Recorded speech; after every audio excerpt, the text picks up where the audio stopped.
எனக்கு நல்லது கெட்டது எல்லாம் என் ஆசீர்வதித்தது அவர்தான். இன்னைக்கு நான் ஒரு மனுஷனா, ஒரு நேர்மையுள்ள மனுஷனா, கரப்ஷன் இல்லாத ஒரு மனுஷனா இப்படிதான் வாழணும், எப்படி வாழணும்ன்றத என் குருநாதர் அவர்கள் இருந்து நிறைய கத்துக்கிட்டேன். நான்லாம் வந்து ஒரு கல்யாணத்துக்கு போனா ஒரு 10 கார் 20 கார்ல போனாதான் வாழ்க்கைன்னு நினைச்சுக்கிட்டு சாவுக்கும் கல்யாணத்துக்கும் போயிட்டு இருந்தவன் நானு. அங்க இறங்கி 4 பேர் நம்மளை பார்க்கறாங்களா அப்படின்றது ஒரு பார்வை, திருட்டு பார்வையை பார்த்து அது ஒரு ரசனையா அதெல்லாம் பண்ணிட்டு இருக்கும்போது ஒரு நாள் கலைவாணர் அரங்கில் எங்க ரஜினி சார் வந்து ஒரு இண்டிவிஜுவலா ஒரு பேக் எடுத்துக்கிட்டு பொக்கே எடுத்துக்கிட்டு வந்ததை பார்த்த உடனே இவர் பின்னாடி 1 லட்சம் பேர் போகலாம், அப்படி இருக்கும்போது நான் என்னடா ஒண்ணுமே இல்லாம 10 காரில் ஒரு 50 பேரோட போய் அப்படின்னு நினைச்சு 25 வருடமாக நான் தனியாகத்தான் திருமணத்திற்கும் எந்த கெட்ட நிகழ்ச்சி எது இருந்தாலும் நான் தனியாக தான் போக ஆரம்பிச்சேன். அப்படி அவரை பார்த்து கற்றுக்குன்னு இருக்கும்போது எனக்கு அவர் அரசியல் வரவில்லை. அவருடைய உடம்பு சூழ்நிலை அப்ப கரோனா வந்ததுதான் காரணம்.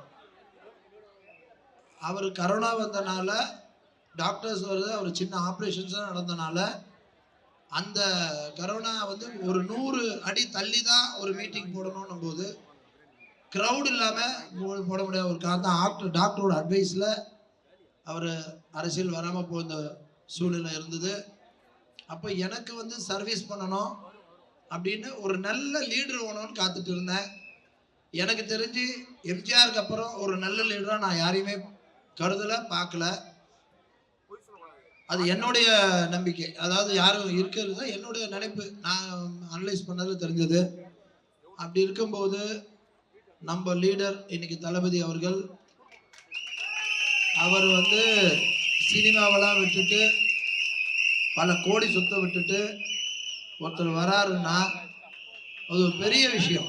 இந்த காலத்துல வந்து அம்பானி மாதிரி பணம் இருக்கவங்க கூட 10 ரூபாய் எடுக்க யோசிக்கிற காலத்துல 10 ரூபாய் எடுக்க மாட்டாங்க. பெரிய பணக்காரன் தான் பேரை ஒழிய பணக்காரங்க யாரும் பணம் எடுக்க மாட்டாங்க.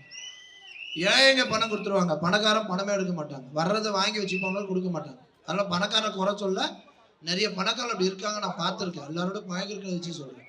அப்படி இருக்கும்போது பல கோடி 500 கோடி 300 கோடி சுத்த விட்டு இன்னொரு 20 வருஷம் 30 வருஷம் டிராவல் பண்ற மனிதர் வராரு, ஏன் வராருன்னு அப்சர்வ் பண்ண ஆரம்பிக்கும் போது என்னுடைய மனைவி என் லீடர் கூட படிச்சவங்க.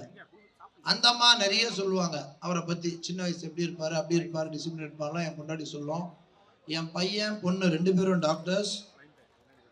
முக்கியமான விஷயம் சொல்லணும், ஒரு நிமிஷம் எக்ஸ்ட்ரா மன்னிச்சிருங்க.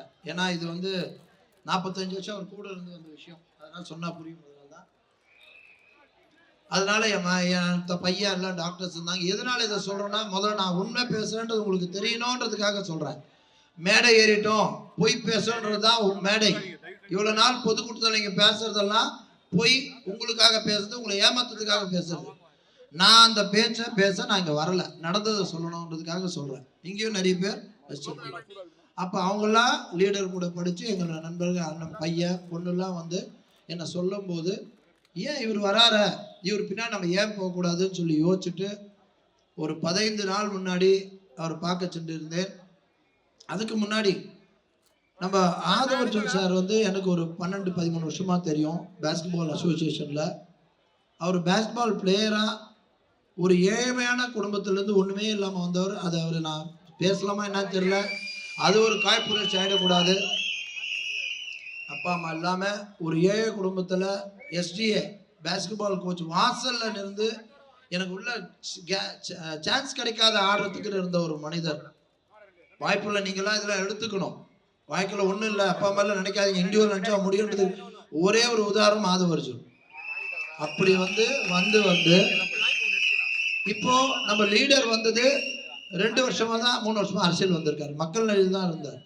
அப்போ ஆதவ் சார் எங்களை பேசும்போதெல்லாம், நான் இப்போ ரஜினி மன்ற மாவட்ட செயலராக இருக்கும்போது தலைவரை பத்தி எப்பயுமே எங்களை புகழ்ந்து பேசி, நான் தலைவருக்காக நலத்திட்டங்கள் செய்யும் போது நிறைய பணமும் கொடுத்து, அண்ணா ஏழைங்களை நல்லா இருக்க வேணா, ஏழைங்களுக்கு கொடுங்கண்ணே, புடவை வாங்கி கொடுங்கண்ணே அப்படின்னு 5000 ரூபாய் புடவைகள், ஸ்கூல் பேகு பசங்களுக்குன்னு வாங்கி கொடுத்து எங்க ரஜினி சார் மன்றம் நடத்தும் போது அவரும் ஒரு என் கூட இருந்து சாருக்காக பண்ணவர் தான் ஆதவர்ஜுன்.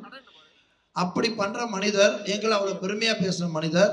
இப்போ ஒரு இஷ்யூ வந்து அன்னைக்கு போராட்டத்தில் அவர் பேசுறதா பெரிய சர்ச்சைகள் இருக்கு. அந்த சர்ச்சைகள் வந்து நான் அங்கே இருந்தேன்.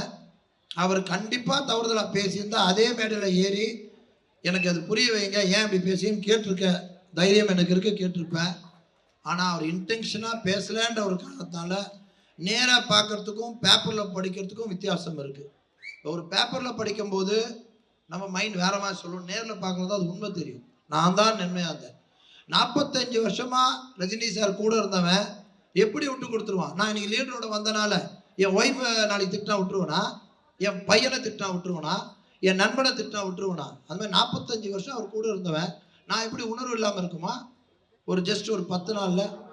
அப்போது அவர் இன்டென்ஷனோட பேசலன்றதை தெரிஞ்சுக்கிட்டேன். அவருக்கு ஒரே ஒரு இது, அன்னைக்கு நடந்தது போராட்டத்தை பற்றி. அந்த போராட்டத்தில் திமுகவை இது பண்ணி பேசும்போது அவரை உணர்ச்சி பூர்வமாக இந்த சொசைட்டியை மாற்ற முடியாத இயக்கத்தில் இருக்கவங்க வார்த்தை தவறி வரலாம். அப்படி வந்ததாக தான் நான் கருதுகிறேன். அது மாதிரி ஒன்றும் இன்டென்ஷனே பேசல. அதனால எனக்கு என் ரசிகர்கள், நான் இவ்வளோ 45 வருஷம் இருந்தனால முந்தா நேற்று என் ரசிகர் மன்ற மாவட்ட செயலாளரை நேற்று ரிசைன் பண்ணிட்டேன். ஏன்னா ஒரு இதில் இருக்கும்போது இருக்கக்கூடாது, ரிசைன் பண்ணிட்டேன். ஆனால் ஒரு அற்புதமான மனிதர் ரஜினி சார், அதில் எந்த மாற்றமும் யார் சொன்னாலும் நான் ஏற்றுக்க மாட்டேன்.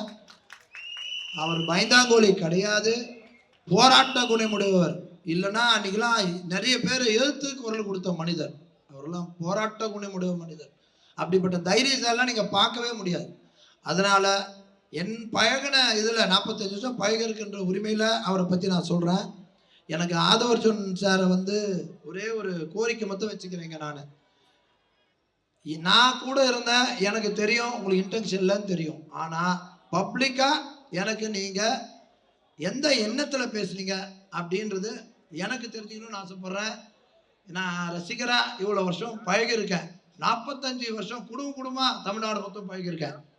ஆனால் உலகத்தில் இருக்க எல்லா ரஜினி ரசிகர்களுக்கும் ஒன்றே ஒன்று சொல்கிறேன், ரஜினி சாரை பற்றி யாராவது இதில் எது பேசினாலும் உங்கள் சார்பாக நான் கேள்வி கேட்பேன். உங்கள் சார்பாக ஏன் பேசுங்கன்றது புரிய வைங்கன்னு கேட்பேன். அதனால் உலகத்தில் இருக்க எல்லா ரசிகருக்கும் சொல்கிறேன், உங்கள் சார்பாக நான் டிவிகேல இருக்கிறேன்றத புரிஞ்சுக்கிட்டு எந்த மேற்கொண்டு எதுவும் இல்லாமல் புரிஞ்சுக்கணும்னு நினைக்கிறேன். நான் விட மாட்டேன். அதே மாதிரி எனக்கு இன்னைக்கு ஆதவர்ஜுன் சார் உங்களை தான் எனக்காக அது எங்கள் ரசிகர்கள் ரொம்ப வருத்தப்படுறாங்க, நீ ஏதோ தப்பாக பேசுன மாதிரி.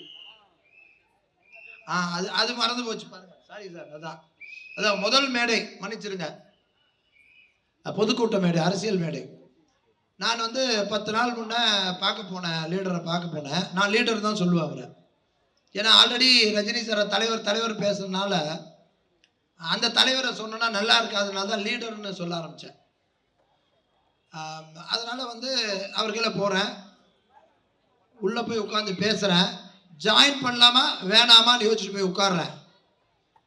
உட்காரும்போது இது நான் ஆல்ரெடி ஒரு சின்ன இஷ்யூலாம் போச்சு. நிறைய பேர் நம்மளை பிரித்து விட்றதான உலகமே இருக்குது. அது மாதிரி ஏதோ நடக்குதுன்னு இருக்கேன். அப்போ சாரோட உட்காந்து ஒரு 40 நிமிஷம் பேசும்போது அவரை கேட்டேன், சார் ஒரே ஒரு கோரிக்கை என்ன அப்படின்னாரு. சார் 45 வருஷம் ஒரு மனிதரோட இருந்துட்டேன் அப்படின்னு சொல்லி என் செல்ஃபோனை கூட எடுத்து காமிச்சேன். அவர் முன்னாடியே ரஜினி சார் ஃபோட்டோ தான் வச்சுருந்தேன். வருஷத்துக்கு ஒரு நாள் டிசம்பர் 12 உங்கள் பிறந்தநாள் அன்னைக்கு, அவரோட பிறந்தநாள் அன்னைக்கு நான் கோயிலுக்கு போயிட்டு நல திட்ட உதவிகள் பண்ணிவிட்டு பேப்பர் ஆடு கொடுக்குறது என் வழக்கம், அதை நான் செய்யலாமா அப்படின்னு கேட்டேன். என்ன சார் இப்படி சொல்கிறீங்க? நானும் அவரும் ரசிக்கிறேங்க, எனக்கும் தலைவர் அவர், எனக்கும் தலைவர் இது. அதனால் அதெல்லாம் இங்கெல்லாம் கிடையாதுன்னு சொல்லி நீங்கள் ஸ்க்ரீனில் கூட அதே வச்சுக்கோங்கன்னு சொல்லி அப்படி சொன்ன அடுத்த நிமிஷம் இப்படியாப்பட்ட லீடர், பொறாமை இல்லாமல் எதிர்ப்பு இல்லாமல் யாரும் எதிர்க்காம அப்படி இருந்த ஒரு லீடர் தான் நம்மளுக்கு வேணும்ன்றனால துண்டை எடுத்து கையில் கொடுத்து எனக்கு போடுங்க சார், உங்கள் கையால் போடுங்க லீடர்னு சொல்லி தலையில் போட்டுக்கிட்டு கட்சியில் சேர்ந்தவன் நான். அவர்கள் அதையும் சொல்ல வந்தேன், இருக்கிற இடத்துக்கு உண்மையாக இருப்பேன், அது மட்டும் சொல்லிட்டு வந்தேன்.